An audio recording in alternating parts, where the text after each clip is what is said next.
Bienvenue au balado L'investisseur transformé. Avez-vous l'impression qu'il y a trop d'options et d'opinions vous disant comment investir et planifier votre avenir financier? Grâce à son approche simple et directe, l'animateur Ruben Antoine de la firme Toulette Matthews et Associés vous guide à travers la complexité de l'industrie financière. Les sujets abordés dans ce balado vont transformer votre expérience d'investissement et augmenter vos chances de devenir libre financièrement pour toujours. Bonne écoute! Bonjour et bienvenue dans l'Investisseur transformé. Votre animateur Ruben Antoine est avec vous aujourd'hui pour un épisode très spécial. Étant donné qu'on est dans la saison des impôts, on a voulu vous faire un épisode qui va avec cette période-là. Donc, ça traite de fiscalité aujourd'hui. Mais pas n'importe quelle fiscalité. On parle d'un sujet un peu plus niché, très niche. On va parler d'impôts pour non-résidents. Et puis là, par non-résidents, vous savez, quand on écoute les nouvelles, on parle beaucoup d'immigration, le nombre élevé d'immigrants qui arrivent au pays. Mais on parle peu d'émigration, parce qu'on sait qu'il y a aussi la situation inverse. Beaucoup de Canadiens quittent le pays des fois pour aller vivre dans un autre pays où il fait plus chaud ou parce qu'il y a une opportunité de travail ailleurs. Bref, il y a près de 3 millions de Canadiens qui vivent à l'extérieur du pays. Et chaque année, dépendant des années, il y a environ 60 000 et 100 000 Canadiens qui quittent pour de bon le pays, ou du moins qui quittent pour plusieurs années. Donc, le sujet qu'on traite aujourd'hui peut toucher plusieurs personnes.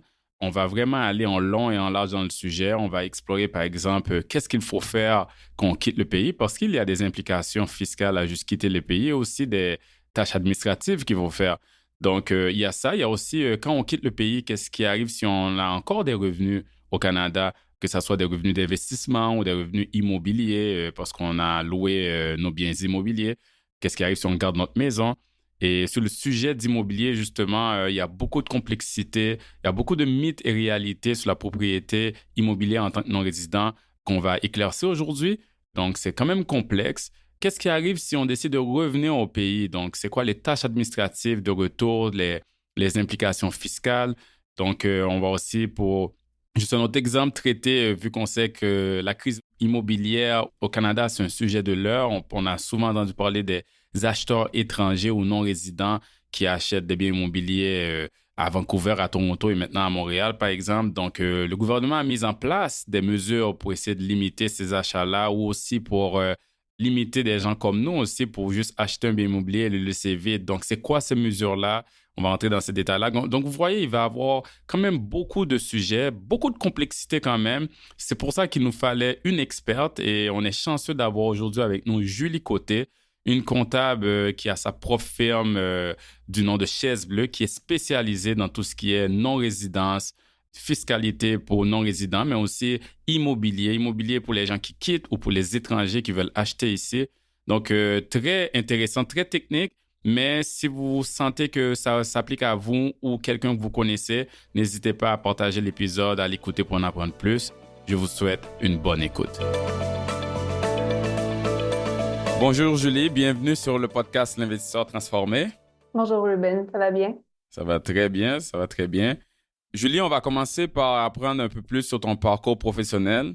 Mais je suis particulièrement curieux comment tu t'es retrouvé à travailler dans cette niche de la fiscalité pour non-résidents et propriétaires étrangers d'immobilier. Donc, si tu peux nous en dire un peu plus là-dessus, ça serait apprécié. Oui, bien, c'est particulier, hein? C'est les histoires de la vie. Moi, j'ai un baccalauréat en administration des affaires et un certificat en comptabilité. Et à un moment, on change d'emploi. Je trouve ça en 2006, assistante adjointe sous une personne qui faisait déjà ça. C'est une niche très particulière. Je pense qu'on est 4 au Québec à toucher ce sujet-là.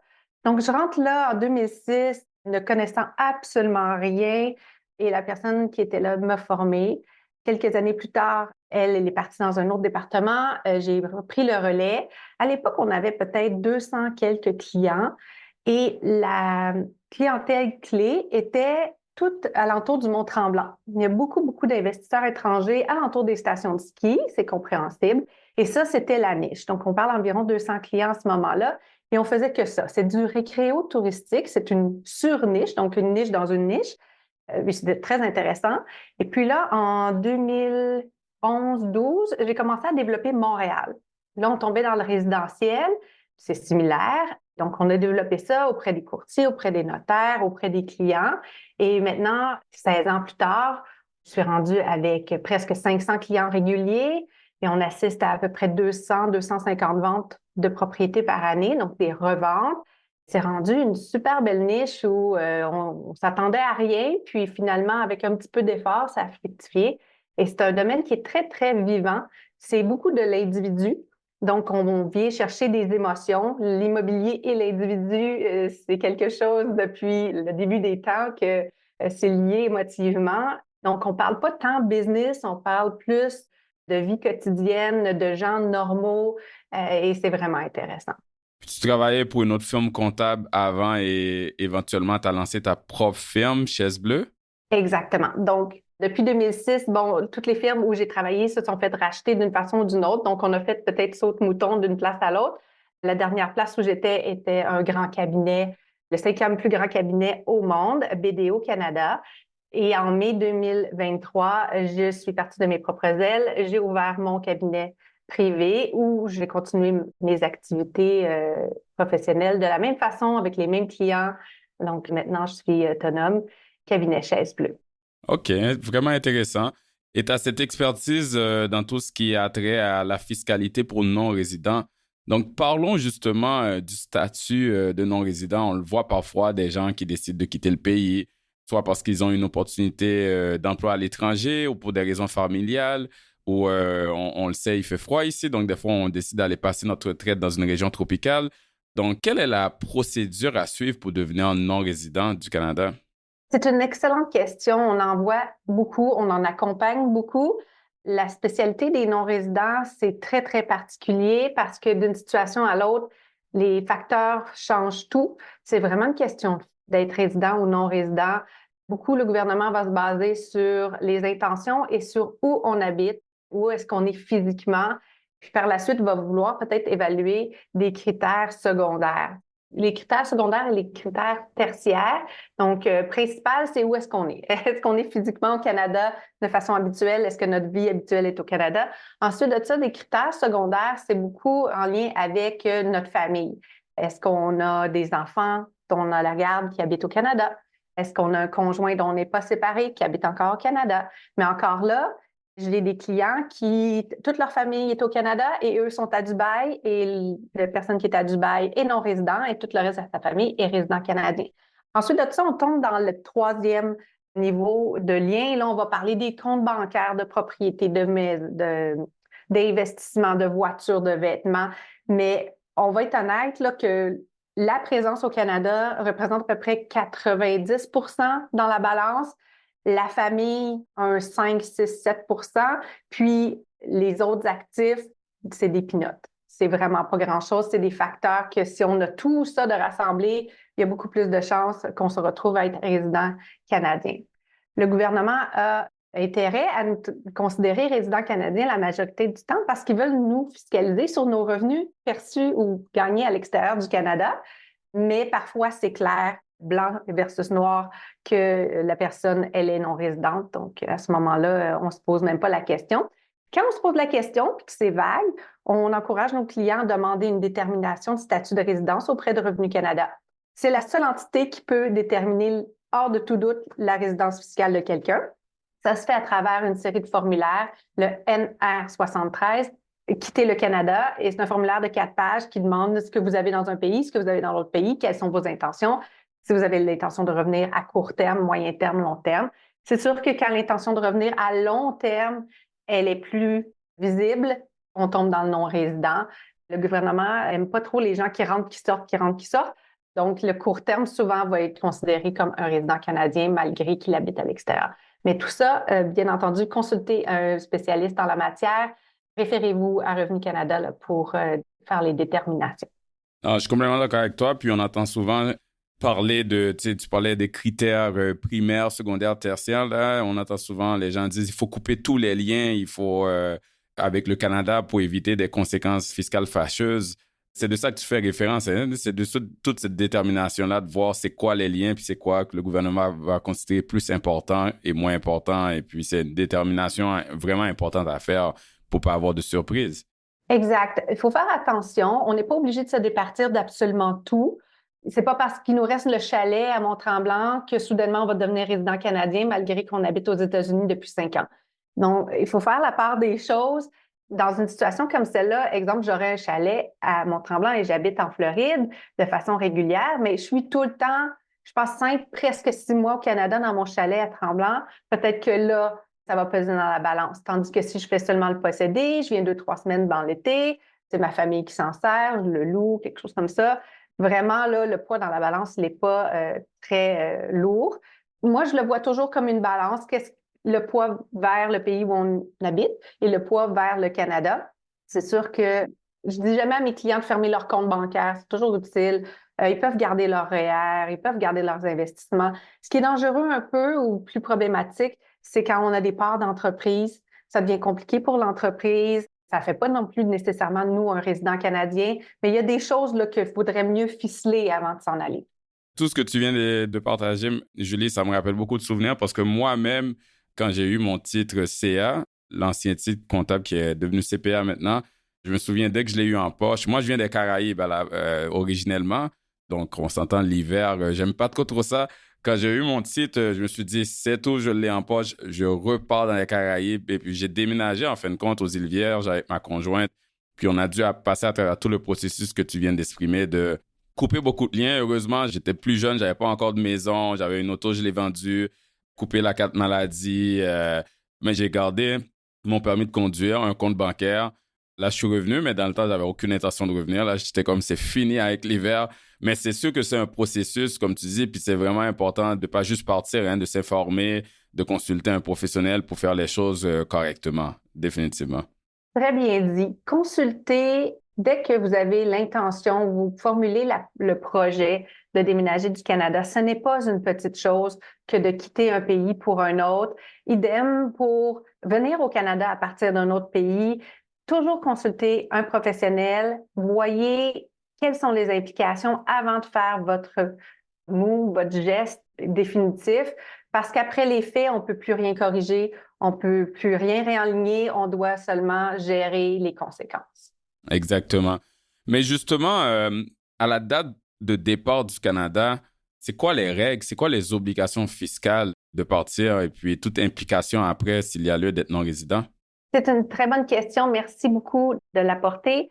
Je vois trop souvent de clients ou de gens qui ont quitté le Canada, puis que parfois, ils n'ont même pas fait leur dernière déclaration canadienne. Ça, c'est important. Malgré qu'on n'est pas présent au Canada au 31 décembre, on a toujours l'obligation de produire une dernière déclaration auprès de Revenu Canada et Revenu Québec si c'est applicable, leur indiquer notre date de départ et une liste de tous nos actifs à travers le formulaire T1161.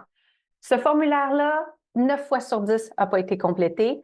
On produit fréquemment des divulgations volontaires pour venir indiquer au gouvernement « Oups, ça n'a pas été fait, on va le faire » parce qu'il y a une pénalité de 2 500 $ par personne quand ça n'a pas été fait, plus les intérêts. C'est ça, je vois rarement des comptables ou des particuliers le faire. Donc ça, c'est la première chose. On va lister tous nos actifs, incluant nos propriétés. Parfois, dépendamment si c'est Canada ou Québec, on doit lister aussi nos REER et des choses comme ça, des parts d'entreprise, bien entendu. Voilà, c'est important. Aussi, au moment de partir, si on a encore des actifs immobiliers, on doit leur donner une juste valeur marchande. Donc, au moment où j'ai quitté le Canada, voici les actifs que j'avais. Si c'était ma résidence principale, je devrais prendre l'exemption pour résidence principale parce que ça ne s'appliquera plus pour le futur. Très, très important, les valeurs marchandes, c'est demandé dans le formulaire T1161, liste des biens détenus par un immigrant. Voilà, donc faites évaluer tout ce que vous possédez, si vous avez des parts d'entreprise, si vous avez des REER, si vous avez des propriétés. On n'oublie pas les terrains, les chalets, le condo que grand-maman habite dedans. Tout ce qu'on possède qui est dans notre portfolio, il faut le lister. Mais tu as mentionné tout ce qu'il faut lister. Je comprends qu'un REER, un CELI, un compte d'investissement, c'est facile de voir la valeur. On regarde sur le relevé de placement, on voit la valeur. Mais tous les actifs plus corporels, tangibles, comme l'immobilier, un terrain, est-ce qu'il faut engager un évaluateur agréé ou on peut prendre l'évaluation sur le compte de taxes? Comment tu vois ça? Quel montant qu'on met? Le gouvernement n'apprécie pas les évaluations des villes. Et on va être d'accord que si on les regarde, Si je regarde l'évaluation pour ma maison, en ce moment, ça dit peut-être 300 000 mais je sais très bien que mon voisin vient de vendre 500. Donc, ce n'est pas la juste valeur marchande. C'est une valeur qui est établie pour 3 ans en plus, donc elle ne varie pas, pour une fin de taxation foncière. Puis on la veut basse parce qu'on ne veut pas payer plus de taxes municipales ou scolaires que nécessaire. Mais à ce moment-là, moi, j'invite toujours les gens à aller chercher en priorité un rapport d'un évaluateur agréé. Si ce n'est pas possible ou si vous trouvez que c'est trop dispendieux, peut-être se tourner vers un courtier immobilier, mais dans ce cas-là, demander un rapport d'un courtier avec des comparables, avec une analyse. On veut voir les mathématiques en arrière de la chose. Et puis là, quand le gouvernement viendra investiguer, on pourra supporter le montant qu'on a déterminé. OK, ça, c'est très important à savoir. Puis tu as aussi mentionné, je vais rebondir sur un autre détail que je trouve important, qu'il faut produire une dernière déclaration de revenus. Puis là, on parle de biens à divulguer, dernière déclaration de revenus. Je pense que tous les biens sont réputés être disposés. Peux-tu nous dire un peu plus là-dessus? C'est quoi l'impact de ça? Ça veut dire quoi être réputé être disposé? Puis c'est quoi l'impact de ça? Donc, au moment du départ, il y a une disposition présumée qui se fait de tous nos actifs. Ça veut dire qu'on se les vend soi-même ou on s'en départit pour la nouvelle personne que l'on sera en tant que non-résident.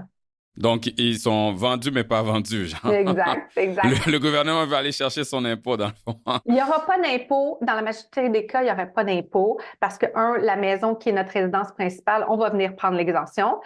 Les autres propriétés étaient déjà imposables.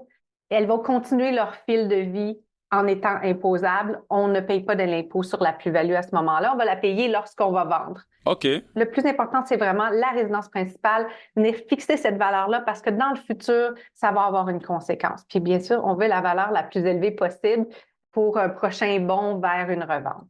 Oh, parce que la valeur qu'on va mettre va devenir le coût quand on va le revendre après pour l'augmentation future. Donc, on veut que le coût soit le plus élevé possible pour que les gains en capital soient moins élevés dans le futur. OK, je comprends. Mais c'est sur quel bien qu'il y a des impôts par rapport à une disposition présumée s'il y a lieu? Il ne devrait pas en avoir en principe, mais peut-être les parts d'entreprise, mais ça, il faudrait consulter un CPA et consulter le CPA de l'entreprise elle-même.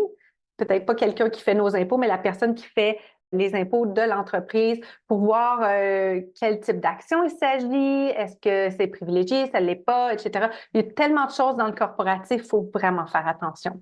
OK. Et moi, étant un gestionnaire de portefeuille, un conseiller en placement, les REER, les CELI, les CELIAP, les REE, les FER, il n'y aurait pas d'impôt au départ. On comprend pour ça, mais qu'est-ce qu'il y en a là? On parle, là, juste pour encore comprendre tous les différents impacts de quitter le pays. Qu'est-ce qui se passe avec l'éligibilité à différents programmes sociaux comme l'assurance maladie, si on a des enfants, l'allocation canadienne pour enfants, le crédit pour la TPS, mais aussi les régimes de pension publics et tout autre avantage sociétal fourni par les organismes gouvernementaux?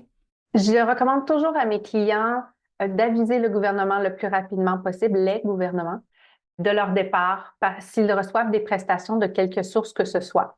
Si c'est TPS, Solidarité, les prestations pour les enfants, l'assurance emploi, l'assurance parentale en congé de maternité ou de paternité, c'est important parce qu'eux vont continuer de vous verser les sommes. Et là, ils vont apprendre rétroactivement que vous avez quitté. Et là, ils vont dire, s'il vous plaît, remboursez-nous avec intérêt. J'ai vu trop de cas similaires où des milliers de dollars devaient être remis au fisc.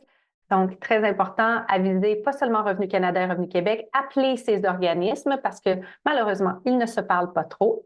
Donc, appelez tous ces organismes, leur dire, je quitte.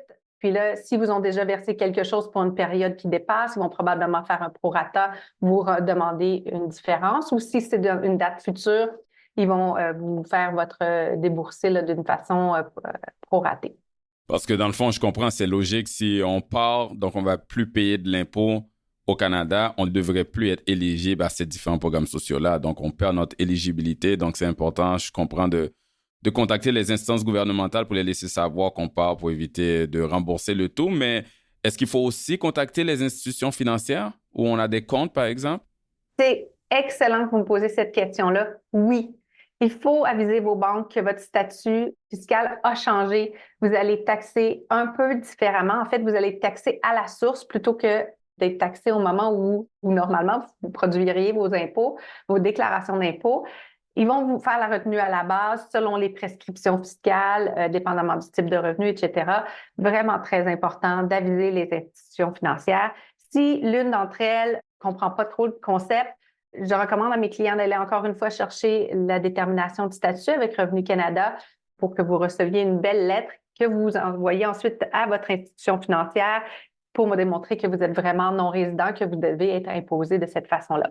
Parce que normalement, un non-résident sur ce type de revenu-là n'a pas à déclarer au Canada. L'impôt qui va être retenu sur ces prestations émises par les diverses institutions financières va déjà être imposé, ça va être de l'impôt final. Si possible, ils vont le rapporter dans leur pays où ils habitent de résidence. Mais si on habite dans un pays où il n'y a pas de système fiscal, comme les Émirats unis, ben c'est de l'impôt final et c'est fini là. Mais cette retenue-là, c'est un peu comme les gens qui sont au Canada qui travaillent, puis dans notre paie, on voit une retenue d'impôt. Donc, c'est une retenue qui est faite directement par l'institution financière sur le revenu d'intérêt ou le revenu de dividende qu'on a gagné. C'est de combien?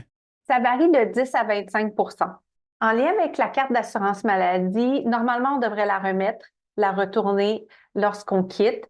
À date, j'ai pas vu beaucoup de gens se faire pourchasser par le Québec pour remettre la carte, mais techniquement, on doit remettre la carte, la retourner dans la poste au système d'assurance maladie.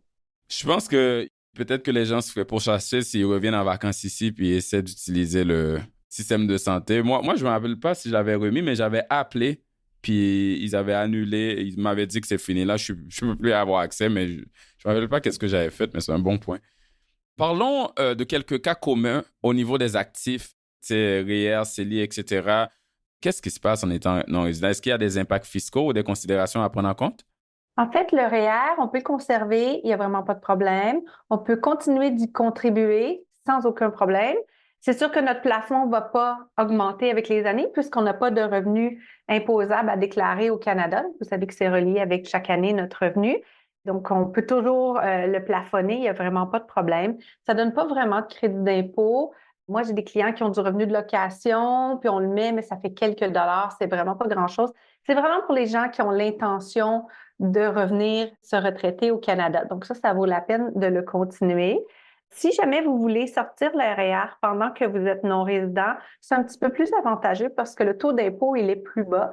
Par contre, la banque va absolument demander la lettre de détermination de statut pour pouvoir faire la retenue quand on fait sortir les fonds. La retenue, c'est 25 c'est topé à 25, c'est maximum 25 alors que vous et moi, on paie le minimum 30 Canada-Québec sur nos impôts.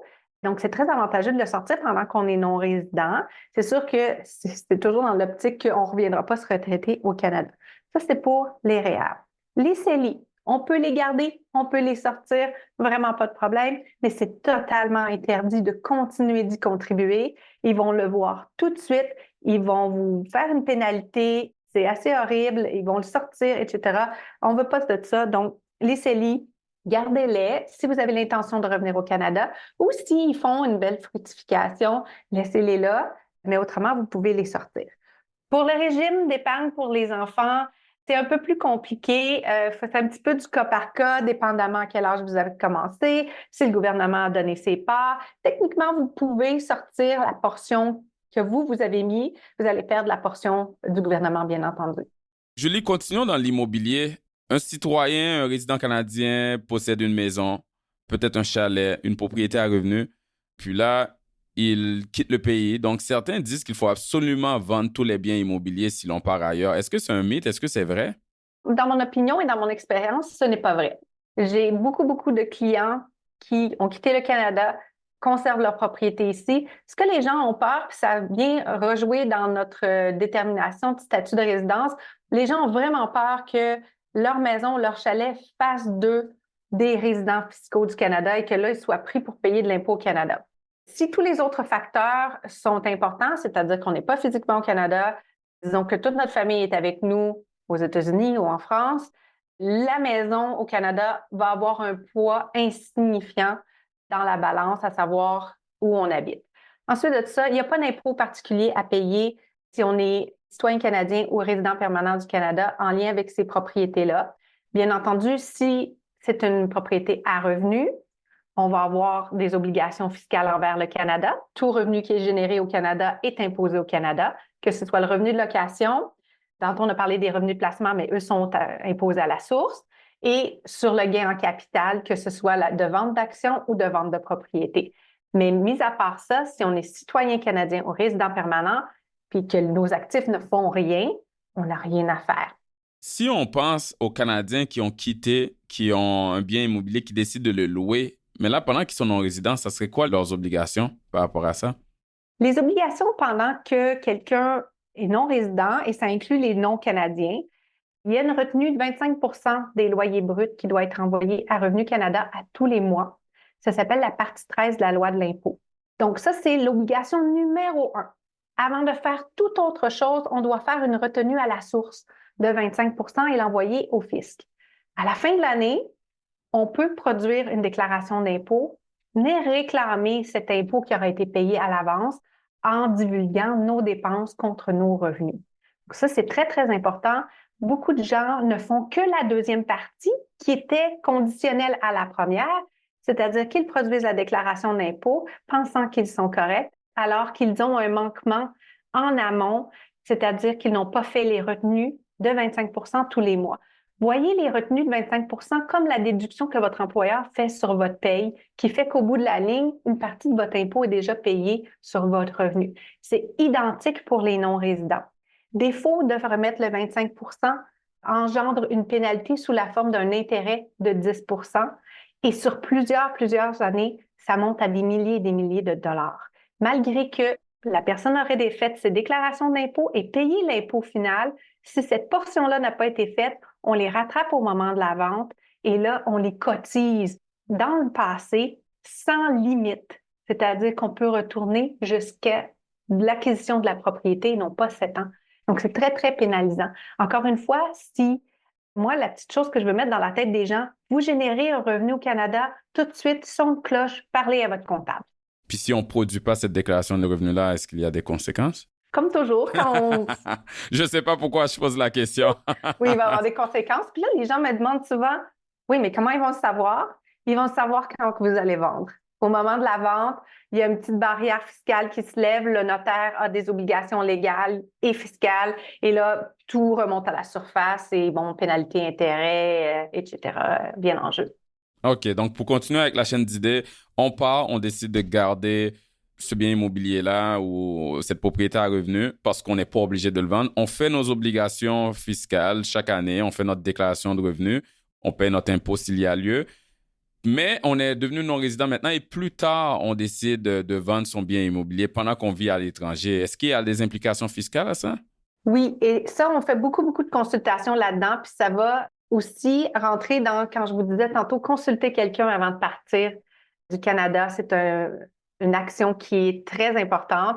Si vous avez des propriétés et que vos intentions ne sont pas de les garder, on va probablement vous conseiller de les vendre avant de quitter pendant que vous êtes résident canadien. Selon les bulletins de l'Agence du revenu du Canada, pour les fins fiscales de la vente d'une propriété, quelqu'un devient non-résident le jour où il quitte le Canada. Pas après 383 jours d'être ailleurs. Donc ça fait très mal. Je vois trop de gens quitter et vendre 2 semaines plus tard et là, ils se retrouvent chez le notaire dans une situation fâcheuse. Et oui, c'est fâcheux, malheureusement. On est là pour les aider, mais ça ne rend pas la chose moins triste. Des certificats de disposition sont nécessaires. C'est-à-dire qu'on doit envoyer des formulaires prescrits, un dossier complet à Revenu Canada et à Revenu Québec et leur demander de calculer l'impôt sur la plus-value, d'appliquer les exemptions pour résidence principale s'il y en avait et par la suite, de nous dire s'il y a de l'impôt à payer. C'est le notaire qui va payer l'impôt. Et là, par la suite, ils nous envoient des beaux certificats disant que tout est beau et ils autorisent la transaction. La transaction va quand même avoir lieu sans les certificats. Ça prend 6 mois à 8 mois à obtenir, donc c'est très long. Le notaire, pendant ce temps-là, va retenir 38 à 65 du prix de vente. Oh wow, quand même. Et ça fait très mal dans une situation où j'aurais un couple qui a quitté 2 semaines avant, c'était leur résidence principale, c'est totalement exempté, mais malheureusement, ils n'ont pas fait de consultation. Et là, on se retrouve dans une situation où parfois l'hypothèque est très élevée. Le notaire n'est pas capable de faire une retenue. La retenue, mettons, sur notre prix de vente, là, 100 000, c'est 38 000. J'ai une hypothèque qui était à 80 ça ne marche plus. Le notaire demande au vendeur d'apporter de l'argent sur la table pour compenser. C'est tout un cauchemar. Tout ça pour finalement se faire dire qu'on ne doit pas d'impôts. Mais quand il y a un non-résident, le gouvernement est très, très, très inquiet. Et ils ont un peu raison à voir le nombre de personnes qui ne font pas leur dernière déclaration avant de quitter le Canada. Ces transactions-là doivent être apportées dans la dernière déclaration canadienne et c'est là qu'on doit se prévaloir de notre exemption pour les résidences principales. Donc, le gouvernement a vraiment peur que les gens quittent sans payer leur gain en capital. Et c'est de là que ça vient. Mais c'est très triste quand on n'a pas consulté, qu'on n'a pas fait un plan fiscal pour déterminer est-ce qu'on part avant ou on part après, est-ce qu'on trouve un Airbnb à rester pendant 2 mois jusqu'à temps qu'on quitte. Voilà, c'est là que le bas fait mal. Parfois, j'ai des gens qui finalement vont réussir à vendre 1 an ou 2 ans plus tard. Et puis là, la propriété n'est plus totalement exemptée. On a de l'impôt à payer. Et voilà, c'est très choquant. Une autre recommandation que je ferais, là, on parle de partir et de vendre. Je veux juste passer un message aux auditeurs aujourd'hui. Quand vous avez un projet d'acquisition, moi, ma spécialité, c'est l'immobilier, donc je vais parler de ça. Parlez à votre comptable de votre projet immobilier. Trop souvent, on va parler à la banque, on va parler au courtier, on va parler à nos amis. S'il vous plaît, parlez à votre comptable. J'attrape beaucoup trop de clients qui sont déçus de leur investissement parce que les mathématiques n'ont jamais été faites, parce que les incidences fiscales n'ont jamais été observées, calculées et analysées. Et là, ils sont déçus parce que, ils découvrent que, ben oui, ça s'ajoute à mon revenu de toute autre source, de mon revenu d'emploi. Je change de braquette d'impôt. J'aurais peut-être dû acheter ça avec ma mère ou avec mon frère ou avec ma conjointe, séparer ça en 2 ou en 3. J'aurais peut-être dû le mettre dans une compagnie. Voilà, ça, c'est mon message d'intérêt public. Hey, tellement bon point parce que non seulement des fois les gens ne font pas de calcul de rendement pour voir si cet investissement immobilier-là est un investissement viable, mais des fois, s'ils font un calcul rapide, ils ne font pas le calcul après impôt. Donc, si on fait toutes les estimations, projections possibles, ça montre un rendement intéressant, mais on ne met pas aussi le coût fiscal qui allait rendre le rendement un peu moins intéressant. Peut-être ça aurait changé, on aurait changé d'idée à acheter ou à pas acheter ce bien immobilier-là. Donc, l'importance du comptable, hein, Julie? Exactement. Julie, on a parlé beaucoup des gens qui quittent le Canada. Je pense qu'on a pris une bonne partie de l'épisode pour parler de ça, mais il y a aussi les non-résidents qui viennent au Canada, soit des gens qui ont quitté, qui reviennent. Par exemple, ils sont nostalgiques, qui ont une nouvelle opportunité de carrière au pays, qui les motive à retourner, ou ils veulent être proches de leurs parents vieillissants, par exemple. Tu sais, moi, je parlais plutôt de mon départ quand je suis parti à peu près 5 ans à l'étranger, là, aux Îles-Vierges au début, et puis à Londres. Moi et ma conjointe, on voulait rester là pour toujours. On avait décidé de quitter le pays pour toujours, mais éventuellement, on commençait à penser à bâtir une famille, à avoir des enfants. Puis on se disait, ouf, élever un enfant à Londres, c'est pas idéal. Puis Montréal, c'est une super ville. Et puis on voulait qu'il grandisse au Québec. Donc, on est revenu. Puis, donc, moi, j'aimerais que justement, tu nous dises un peu qu'est-ce qu'ils doivent faire les non-résidents qui souhaitent revenir au pays. À quoi ça ressemble la procédure du retour? OK. Dans cette question-là, il y a 2 volets. On va parler des expats, c'est-à-dire les gens qui ont déjà habité au Canada et qui reviennent. Comme moi, ouais. Puis, on va parler C'est vrai. des immigrants après. Donc, on va commencer par les expats qui reviennent au Canada. De un, je vais donner le conseil inverse. Vérifiez avec un expert comptable dans le pays que vous quittez quelles sont les incidences de quitter ce pays-là. Une fois que tout ça est fait, que vous êtes d'accord avec les conséquences, on rentre au Canada. Première chose qu'on fait, c'est qu'on appelle les 2 gouvernements. On appelle la carte d'assurance maladie, les prestations pour les enfants. Donc, on appelle tous les organismes, leur dire de réactiver nos dossiers. Donc, on sort ça du congélateur, on redevient Canadien, on est tout chaud. Et ensuite de ça, bon, pas de problème, on trouve un emploi, tout est super. Première déclaration à faire au Canada, c'est bien entendu la date de notre retour. C'est une déclaration qui va devoir être faite de façon papier, malheureusement. Tout comme celle quand on quitte le Canada doit être produite sous papier. Posez-moi pas de questions, je ne sais pas pourquoi. Voilà, donc vous reprenez votre vie là, quand on était Canadien et on revient. C'est comme remettre des vieilles pantoufles. C'est super, il n'y a vraiment pas de problème. C'est plus de voir avec notre pays que l'on quitte. Si on a gardé des choses avec le pays qu'on quitte, consultez votre comptable à savoir s'il y a des incidences fiscales au Canada, dépendamment de quel genre d'actif que c'est, si c'est loué, si ça a une certaine valeur. Parlez avec votre comptable, divulguez ces actifs ou ces biens-là. C'est très important. Puis là, vous serez imposé de la bonne façon au Canada. Pour les immigrants. Pour les immigrants, c'est un petit peu plus compliqué parce que là, il faut passer à travers le système d'immigration qui est un système légal et qui n'est pas un système fiscal. Je suis certaine que la majorité des gens qui émigrent au Canada ont un avocat en immigration qui les guide. Dès qu'on fait notre landing au Canada, c'est-à-dire le jour où on est reçu, c'est notre premier jour d'obligation fiscale au Canada. Encore une fois, ça va être important de vérifier dans l'autre pays qu'est-ce qu'on a. Le pays qu'on quitte, est-ce qu'il y avait un système fiscal qui demandait une certaine procédure de départ? Ensuite de ça, on fait les demandes d'application pour les numéros d'assurance sociale. Ça, encore une fois, c'est l'avocat en immigration qui va s'occuper de ces choses-là.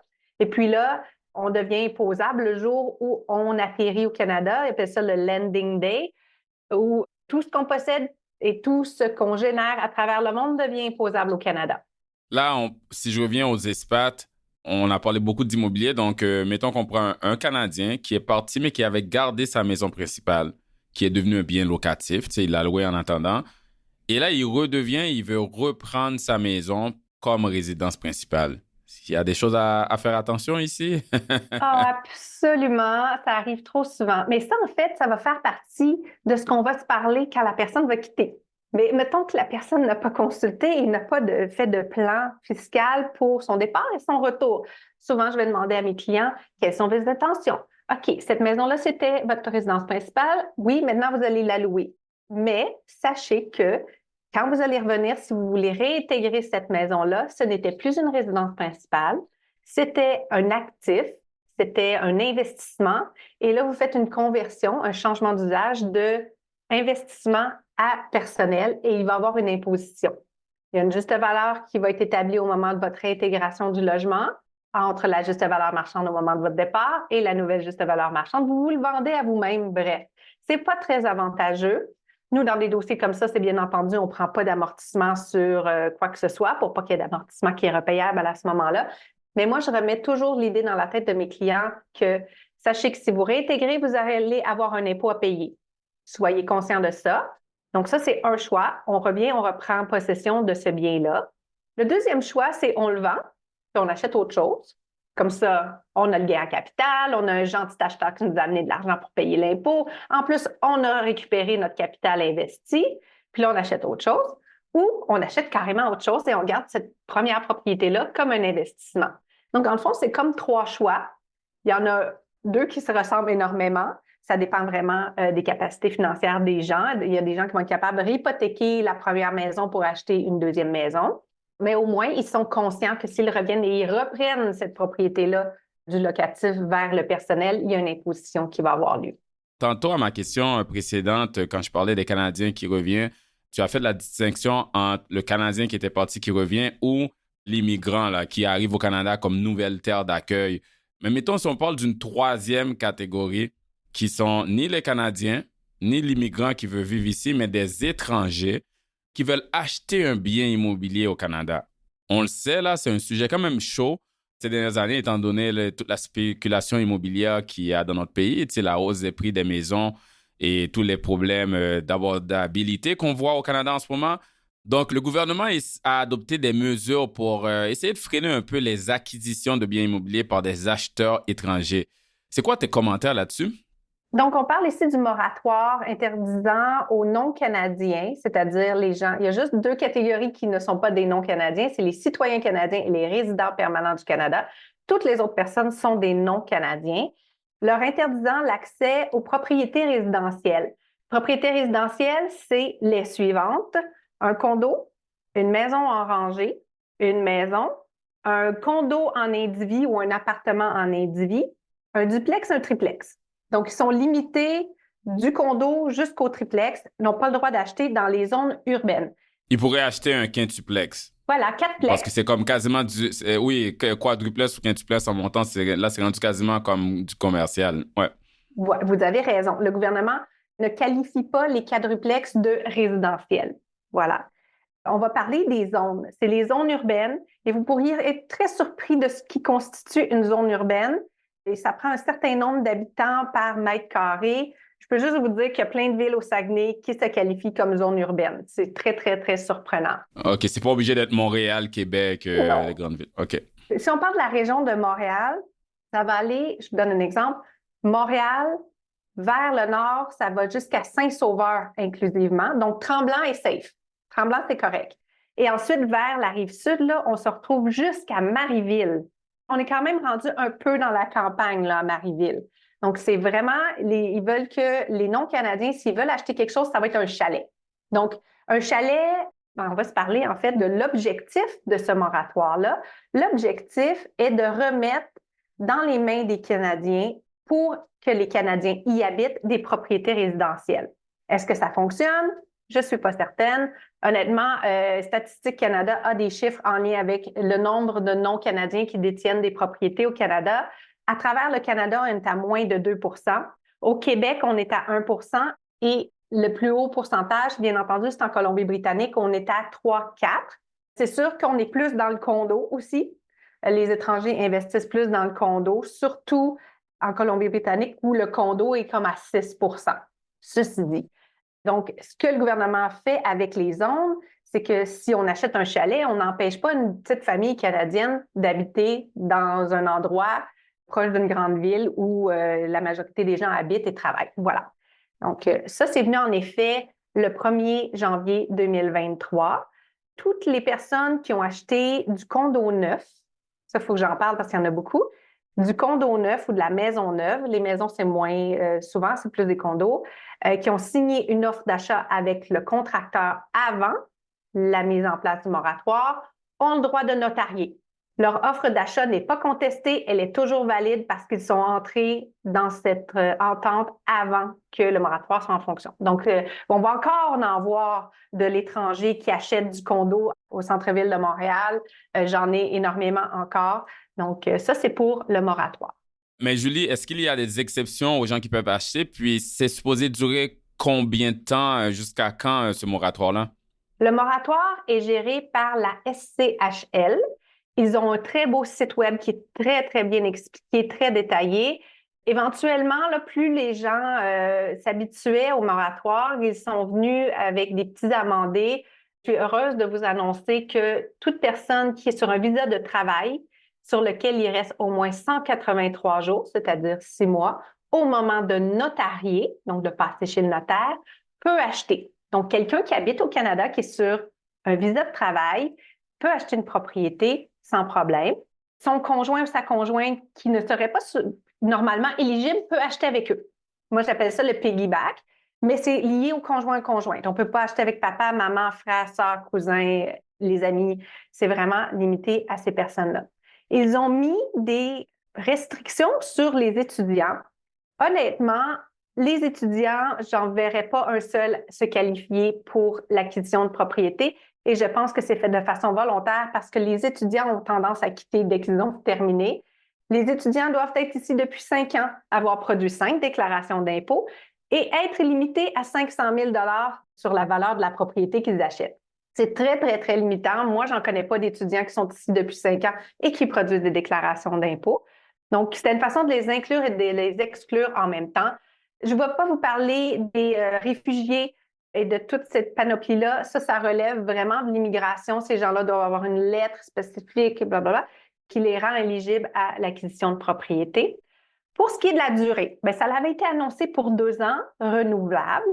Malheureusement, il vient tout juste d'annoncer que ça ne se terminerait pas au 31 décembre 2024, malgré que je pense que les chiffres ne sont pas sortis. Je ne sais pas sur quoi ils ont basé leur décision, mais ça a été extensionné pour 2 autres années. Donc, on embarque 2025-2026 dans le calcul. Et puis, pour revenir à... On s'entend, ça, c'est une mesure du gouvernement pour essayer de mitiger la hausse des prix des maisons et l'inaccessibilité au marché par les jeunes familles ou les Canadiens en général. Il y a une autre mesure qui a été mise en place qui est la taxe de 1 % applicable aux propriétés sous-utilisées. Peux-tu nous en dire un peu plus? Absolument. Écoute, c'est quelque chose qui a été annoncé dans le budget 2021, donc mars 2021, qui est rentré en fonction 1er janvier 2022.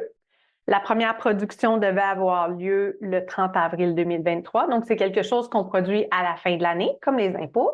Ici, on vise tous les non-Canadiens, encore la même description, non-Canadien qui est une personne qui n'est pas un citoyen canadien ou un résident permanent du Canada. Donc, dans cette production-là, on va inclure nos gens qui sont au Canada sur des permis de travail et des permis d'études et qui détiennent des biens immobiliers. Ouvrez vos oreilles, c'est très important. Cette nouvelle taxe, c'est une nouvelle production qui engendre une taxe. Je veux mettre ça vraiment au clair qu'il faut faire la production, se prévaloir d'une exemption s'il y en a une. Si on n'en trouve pas qui marche avec notre situation, la taxe de 1 devient payable. La taxe de 1 elle est calculée sur l'évaluation à la ville. Donc ça, c'est la bonne nouvelle parce que, comme on s'est dit tantôt, les valeurs à la ville, souvent, sont un petit peu plus basses que la valeur du marché. C'est 1 qui est payable par propriétaire. Donc, si on est 3, on a 3 formulaires à compléter. Si on est 3 puis on détient 2 propriétés, on a 6 formulaires à compléter.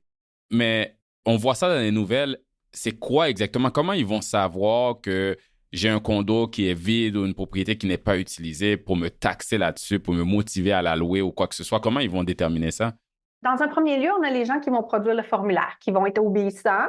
Il y a une panoplie d'exemptions qui vont de « c'est moi qui habite dedans », parce que je suis au Canada sur un permis de travail, moi ou mon conjoint. C'est mon enfant qui va à l'école, qui est sur un permis de travail, qui habite cette propriété-là. Et ça se limite à notre enfant. Ensuite de ça, c'est mon conjoint ou mon enfant qui est citoyen résident permanent du Canada qui habite dedans. Ça, c'est pour le monde qui habite gratuit dans les propriétés. Ça, c'est la première catégorie. Ensuite, on va avoir l'exemption pour, c'est loué. J'ai un locataire. Donc, ce n'est pas inoccupé, ce n'est pas vacant. Je n'ai pas payé le 1 Mon enfant habite dedans et paye un loyer à la juste valeur marchande. Ça, j'en vois pas beaucoup, des gens qui chargent un loyer à la juste valeur marchande à leurs enfants. On retomberait probablement dans soit c'est un étudiant, soit c'est un citoyen canadien. Entre les deux, il n'y a pas d'exemption.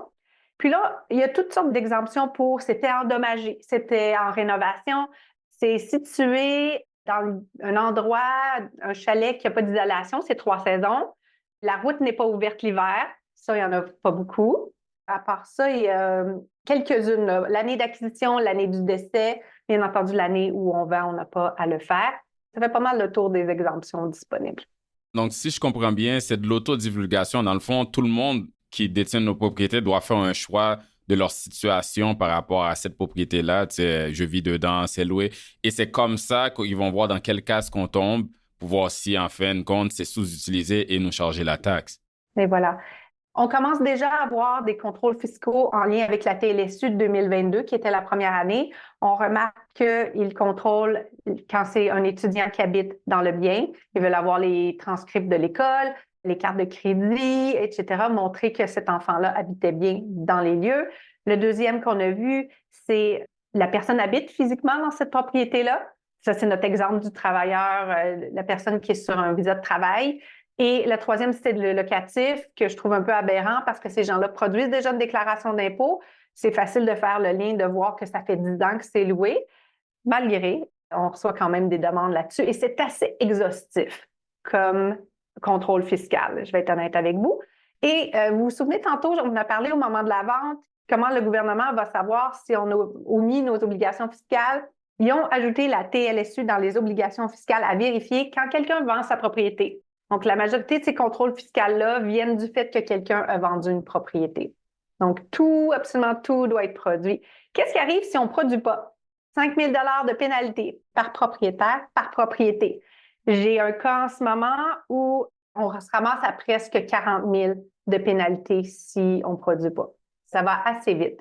Mais ça, c'est un formulaire qui fait partie de notre déclaration d'impôt, là. Non, c'est un formulaire à part. C'est le formulaire 2900 de la TLSU. C'est fou quand même.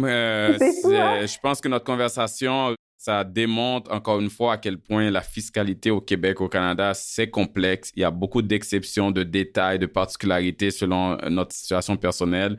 Ça montre à quel point aussi c'est important d'être accompagné par quelqu'un comme toi. Je suis sûr que les auditrices et auditeurs peuvent voir toute ton expertise. On a parlé d'impôts non résidents, des personnes qui partent, qui reviennent, des immigrants, des personnes qui sont des acheteurs immobiliers étrangers. On a parlé d'immobilier. Donc, merci beaucoup, Julie, pour nous avoir été généreuse de partager toute ton expertise. Merci beaucoup, Ruben, de m'avoir accueilli aujourd'hui. C'était très intéressant. Et Julie, ça fait définitivement plaisir. Si je te demande ton mot de la fin avant qu'on se quitte, ça serait quoi? Puis aussi, prendre l'opportunité aussi pour nous donner un peu de détails si les gens veulent en savoir plus, où ils peuvent te trouver, est-ce qu'il y a des ressources qu'ils peuvent consulter sur tous les sujets qu'on a abordés aujourd'hui? Mon mot de la fin serait quelques mots, en fait, et serait n'assumez jamais rien. Parlez à votre comptable, prenez le temps d'évaluer les choses. Ça peut vous sauver à la fin. Nous, ça nous fait plaisir de donner des conseils fiscaux. Vous pouvez nous trouver sur le site web www.chaisebleu.ca et on est toujours ouvert aux questions. Merci beaucoup, Julie. Et à tous les auditeurs, auditrices, j'espère que vous avez apprécié cet épisode de l'Investisseur transformé et à la prochaine. Vous venez d'écouter L'Investisseur transformé, animé par Ruben Antoine. Veuillez visiter le site web tma-invest.com pour vous abonner au balado, demander une copie gratuite du livre L'Investisseur transformé et pour en savoir plus sur la façon dont notre firme aide les investisseurs à atteindre leurs objectifs financiers. Merci. Les investissements et stratégies financières doivent être évalués en fonction de vos objectifs personnels. Les auditeurs doivent alors effectuer leurs propres recherches et consulter un conseiller dans le domaine avant de prendre des décisions sur leur placement et finances personnelles avec les informations fournies dans ce balado.